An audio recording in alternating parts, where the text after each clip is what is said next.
Frères et sœurs dans le Christ, dans l'essor de la puissance économique de l'Europe et dans le contexte culturel, plus spécifiquement de la société occidentale, il n'est pas exagéré d'affirmer que l'homme travaille, organise et gère les rapports humains, politiques, économiques et commerciaux, provoque des guerres, produit des armes de destruction massive, envahit et conquiert des pays uniquement ou presque pour amasser et accumuler des richesses matérielles et asseoir son autorité et son hégémonie.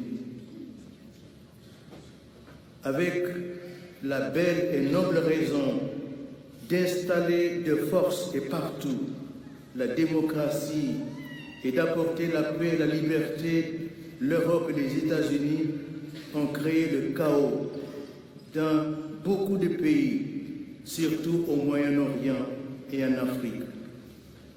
Mon jugement peut paraître inexact ou exagéré, mais nous ne pouvons pas nier la réalité aujourd'hui.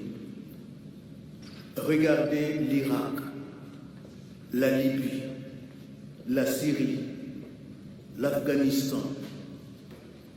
L'Europe traverse depuis plus d'un siècle une crise de civilisation sans précédent. Cette crise n'est donc pas récente, mais elle ne cesse de s'approfondir, de s'aggraver et de démolir toute référence à Dieu. Aujourd'hui, et les puissances occidentales promeuvent de faux droits, des droits distordus, pour donner à tous et à tous les citoyens du monde un accès sans entrave et le pouvoir de s'autodéterminer indépendamment de leur identité sexuelle. Ils veulent changer la culture en vue d'établir une société sexuellement indifférenciée. Ils prétendent libérer l'humanité, pour ainsi dire, non seulement de Dieu qui l'a créé, mais aussi de l'homme et de la femme, la libérer du père, de la mère, de l'époux, du mariage et de la famille. Ainsi adviendra une culture nouvelle et mondiale, célébrant au nom de la liberté de l'individu absolutisé des choix menant à la mort de l'homme et de la femme et à la destruction de notre humanité. Ces nouveaux droits dénommés civils sont aux deux extrêmes: le droit de mourir et le droit de ne pas naître.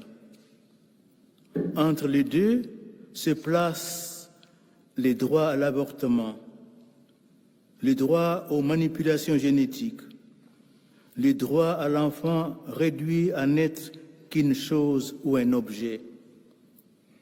Mais il y a aussi le droit à l'insulte et à la profanation des religions.